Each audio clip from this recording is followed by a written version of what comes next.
Good morning and welcome to Arlington Life Online. We're excited to be here this morning. Yes, here with sir. Dr. Jason Moses. Good morning, Levi. Good morning, Dr. Moses. I hope those socks are in the frame. If they're not, you'll see him maybe just kick it up just a little bit. No, He's we're got not some doing great that. patterns down there. It matches. It's part of the whole outfit. Oh, well, thank you. Are you singing today? I'm not singing. Oh, no. The fly is back. All right, have sorry. If you see us wildly swinging at something, there's a fly floating around in this room It is right a now. Texas-sized That thing is horsefly. humongous. I hope it doesn't bite us. But if it's okay. You know, that's probably a good intro and segue to VBS. VBS is going to be happening here in just a few weeks. Good news with VBS is that registration is completely closed and that we are full. So This is Amen. good and bad. Good, we've got a lot of need and we are meeting that need. Allison's really excited about what she's got planned for this year. The bad, if you haven't registered yet, not good, but don't worry, you can still get in touch with the church and let them know that you are interested, and they will put you on the waiting list. And if we are able to expand through just a slight shift of the schedule, great. And if not, if people end up dropping out or don't show up, if you get on that waiting list, it may be that we start on a Monday, maybe even that Tuesday or Wednesday that they call you when people don't start showing up, and then we'll fill those spots. We want you to be here. We want you to be involved. If you are going to be involved as a volunteer, there's a mandatory date on June the 17th for all volunteers. That's so we can all get together, brush up on what we need to do for this year to make it really, really amazing. It's a really massive program. It is. We have, I believe, over 300 kids. Is that correct? In years past, I know your Yeah. children have been a part of yeah. it. My daughter's been a part of it. We are absolutely blessed here at the church to be able to provide Yep. such a brilliant vacation Bible school. Yeah, it's really And we amazing. hope that if you did not make it onto our list this year and don't make it on the waiting list next year for sure, register with haste as soon as the link That's right. becomes available. That's right. And I don't know if Kevin's building stuff this year. I hope he is, because he's always got some crazy stuff. Right. He transitions the He's one of the best characters amazing. every single season. Amazing. It's worth your time. Yes. In fact, we should probably video those and just post those for him, to Yes. honor him. Yes. We have a lot of other things. Speaking of our pastors, we have 3 different pastors doing life groups right now. And so if you are interested in kind of involving yourself more in a particular group, Pastor Tom is starting one a little bit later this month, and it's going to be going through June into July. Pastor Kayla is doing one on Sunday evenings, and then Pastor Alan Martin is doing one, he meets Sabbath afternoons.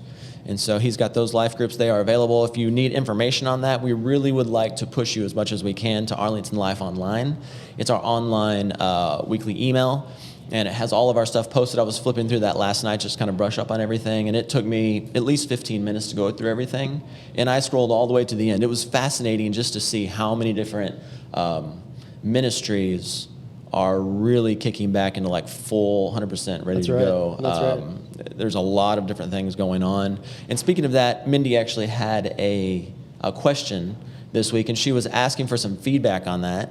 And she was asking specifically for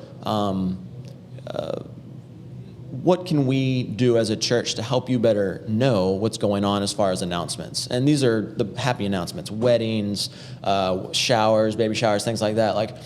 how best would you like to get that information? How can we push that to you? And so she's looking for some feedback as far as how that goes.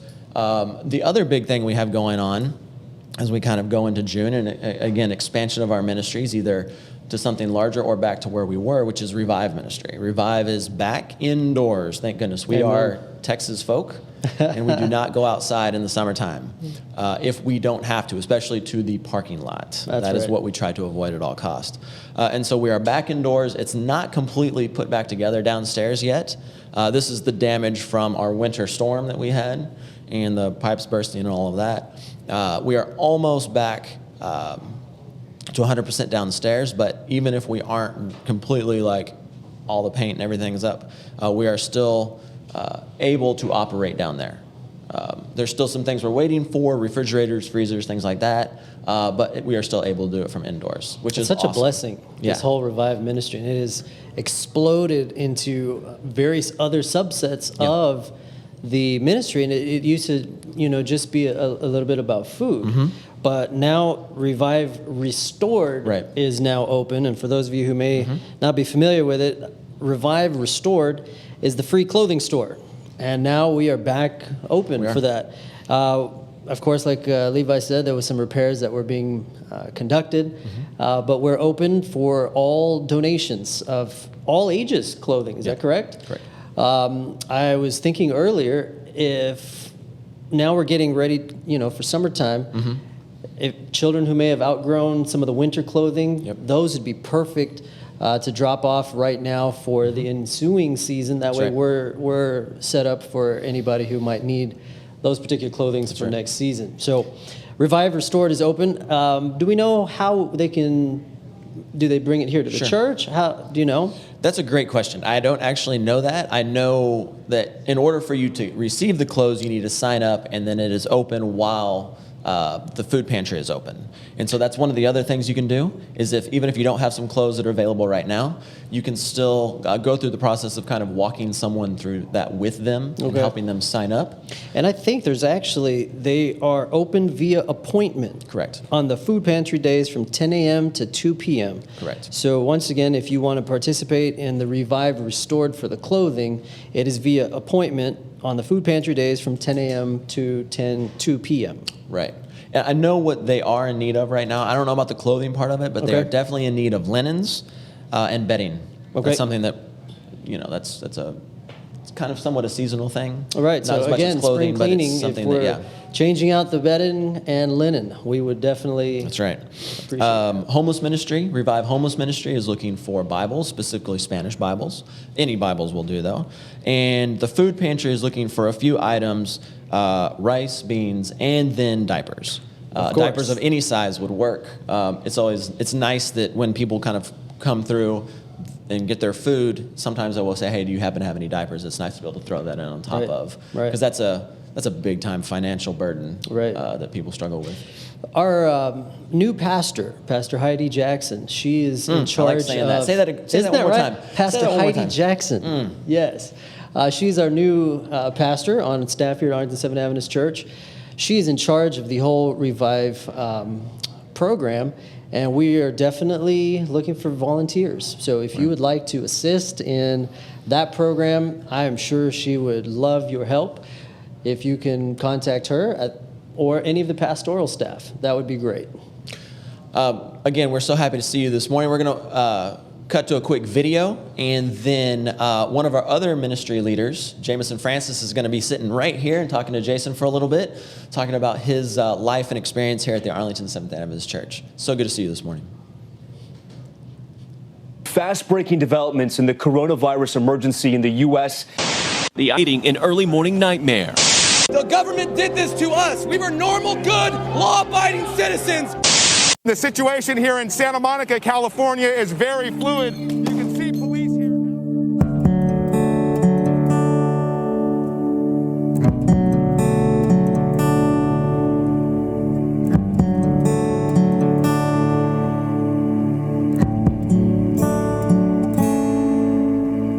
Crippling doubt and fear, unbroken heavy tears. Why won't you interfere when I call?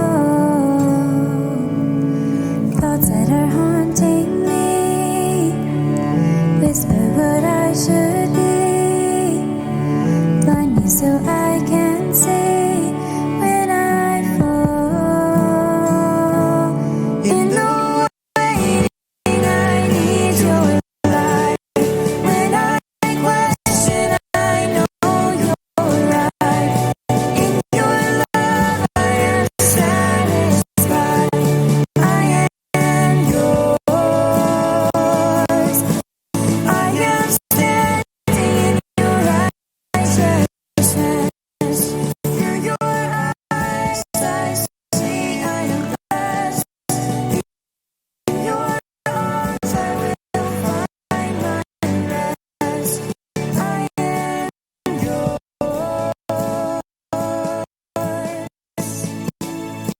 Silence is all I hear. Wishing you would join me. Hoping you'll make it clear when I call.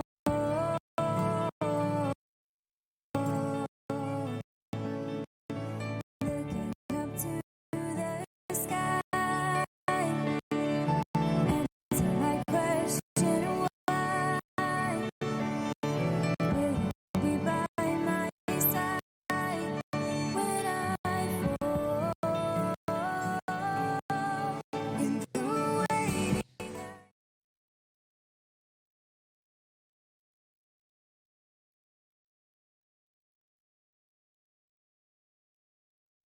With Arlington Life segment, and I'm actually joined by one of our music ministers here. He is in charge of the whole music ministry program here at the Arlington Seventh Adventist Church. This is Mr. Jameson Francis. Mr. Francis, welcome this morning. Thank you. Happy Sabbath to you. Happy Sabbath to you. Good All to be right. Here. Good to be here. So we have about 12 minutes, and I wanted to just jump right into it because I know everybody sees you every morning, but they may or may not know some things about you. So why don't you tell us a little bit what brought you to Arlington, and when did you first come here? Wow. Came to Arlington in 2002, actually, right after my wife and I were married, and we were looking for a church home. And so we, like most people, floated around the Metroplex and stuff like that.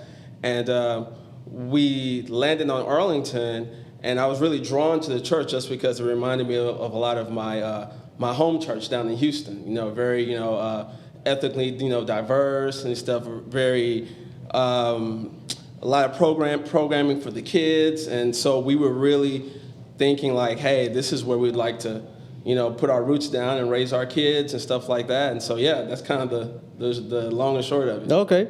Now I know you wear, and over the time you've worn many different hats here at the church. Where did you kind of start here in the church, and kind of what is your role currently? Wow. Okay. So when I first got involved in the church, I actually was involved in the sound ministry.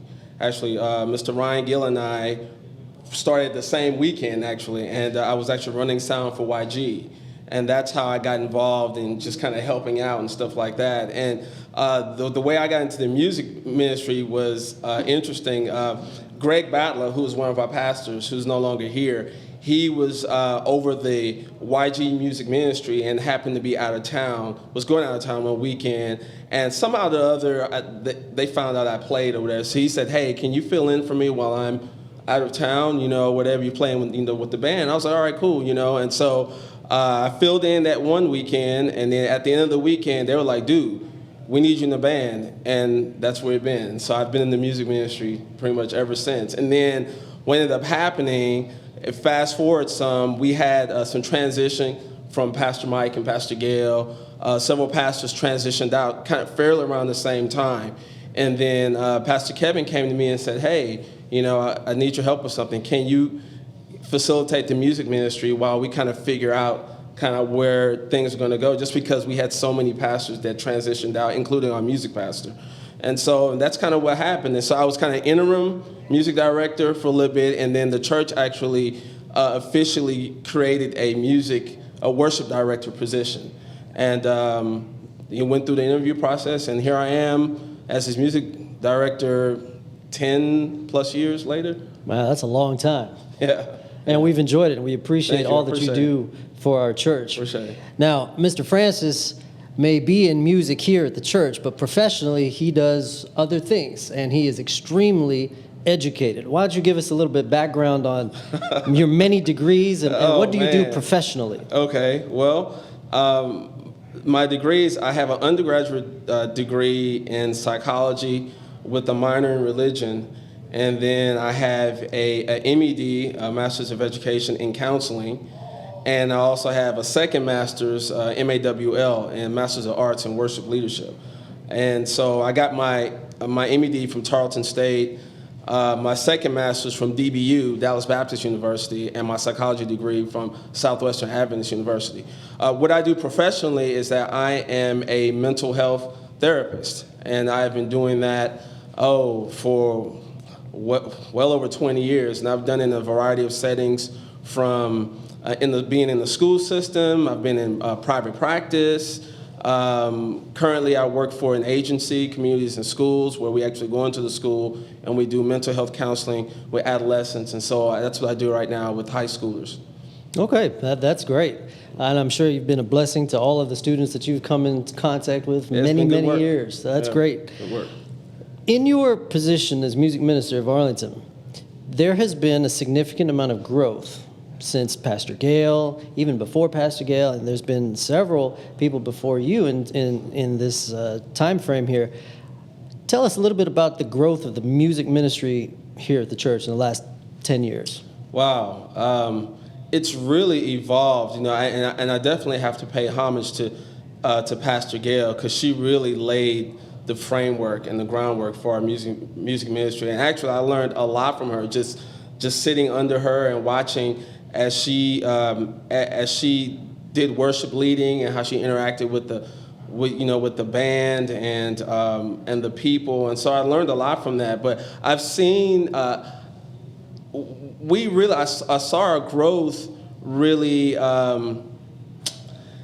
take off when something shifted in the fact where we kind of shifted from, and I don't want to say this in a bad, kind of, we really shifted into a worship mindset, meaning worship vertically as well as horizontally, and really engaging with the people, And so, being obviously that this is a diverse church, I've tried over the years to incorporate a variety of music that speaks to everyone, and I feel like that's really been successful, in that, but music that just speaks to the heart, that speaks to the people, because we feel like, that what we do, sometimes with music is so abstract, you do it week in and week out, and you don't really know what impact it's really having upon the people, but then after a while, you have people coming up to you after church like, man, that really blessed me, that really, just inspired me, that brought me to tears, even in times when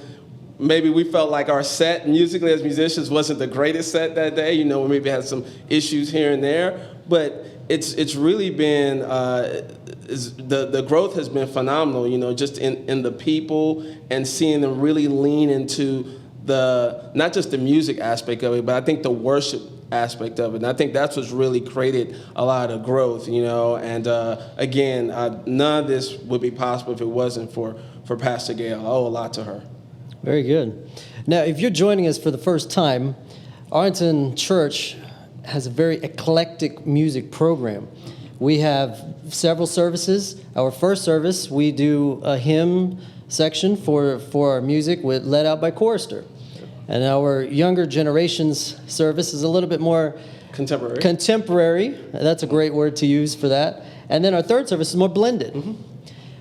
And amongst the Adventist circle, Arlington Church has always been known to sort of maybe push the envelope, if you will.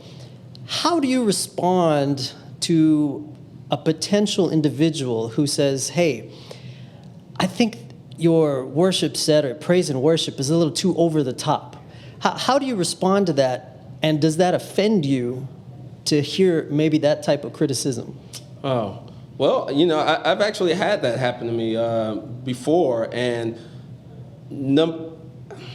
I would say when I first started, those type of comments kind of used to get under my skin, not in a bad way, but it kind of made me doubt a little bit about what I was doing. Now after doing it for so long, really can take that, constructive criticism. But the way I deal with that is that I tell, when I have those conversations with individuals, is that, we try as a church to stay current with what's going on, and we want the music to not just speak to the older generation. We want it to also speak to the current generation, and what's going on, which means that the music might be different from what you are used to and stuff like that. But then I can always come back and say, but hey, here we have a variety of music that is fitting and can meet the needs of a variety of people. And so if you're more traditional in nature and you're more kind of the hymn person and stuff like that, then I can kind of gently direct them to like, hey, well, this service, this is what we have going on, and maybe, you'll enjoy this, a little bit more and stuff like that, and try to just really say, hey, we have something here for everyone, but at the same time, too, understanding that with ministry and the church, we have to grow like anything else. And if we don't, that's when churches die, and that's when ministries die, when you kind of get stuck and you get stagnant. And so, we do push the envelope from time to time, but I think it's a good thing. I call it good trouble. Good trouble. That's a hashtag good trouble. Yeah, because we're doing God's work. So. That's right, amen. Is there a place in the church for drums? I believe so. I believe there is a place for it. Definitely it's about how you do it. And I think as the worship director, any worship director out there, you have to understand the tenor of your church and understand kind of what's going on, because in some churches, that may not be their thing, for whatever reason, and that's they're more conservative or traditional in nature. That's fine. But in other churches, the drums can be, perfectly welcomed. And so I think there are, if they're done tastefully, and not just the drums, with any type of instrumentation that you have, it has to be done in taste, and everything we do, it cannot be a distraction. We don't want anything that we're doing to be a distraction from the service and what's going on. We want people to be engaged with the service. And so really, when you're dealing with live instrumentation, you really have to be mindful of how that impacts the people, and things like that. And that goes into a lot of just different things, just working with the sound people, understanding positioning of instruments, sound levels of the room and stuff like that, whatever. But to answer your original question, I think there is a place for them. And because drums in and of themselves, they aren't evil. There's just another instrument like anything else. It's just the way you use them. I think at the end of the day, that's just kind of what it comes down to. I think that's a brilliant answer, because in and of itself, the instrumentation, how you use it, because nobody would balk at a piano, and then a piano is considered a percussive instrument. Correct. Right? Correct. You have woodwinds, that piano is a percussion instrument, and yet somehow we have issue with the drums, and that's a percussive instrument. Mm-hmm. I think I want to hear a little bit about, because I don't know if our viewers and our members of the church know the amount of work that goes into how you choose songs based on the service, because I know I'm part of the music ministry, and I have seen that, whatever the sermon is about, the praise and worship songs match with it, as well as maybe the special music. Why don't you give us a little bit of background into how you formulate how your music is going to go for that Sabbath? Well, everything starts with I get the sermon theme or topic from whoever's speaking. Most of the time it's Pastor Kevin. And so I'll get his theme, and from there, read his scripture. And then, to be honest with you, then what I do is that I sit a little while in just quiet and meditation, just thinking about the scripture and what songs will flow well. Now, when you actually get into the songs, because here we have a rotation of people that are on the praise set, I have to not only pick songs that that line up with the message for that week, but I also have to pick songs that are suitable to the singers that I'm using, because we don't use the same singers every week. And so, certain songs work good with certain voices, certain songs, don't. So that's kind of the long and short of it, of just how all that kind of works out. No, that's good. Fascinating talking to you. It's really good to hear sort of the background of how we do the music ministry here at the Arlington Seventh-day Adventist Church. And as always, we're always looking for volunteers to join our music ministry program. Mr. Francis, you can contact him if you see him here in the church, or any one of us that are on stage, or of course any of the pastoral staff. But we encourage you, if you are watching for the first time, please join us online for our worship services. We really would love to have you join in person, and we love you here at the Arlington Seventh-day Adventist Church. Have a wonderful Sabbath.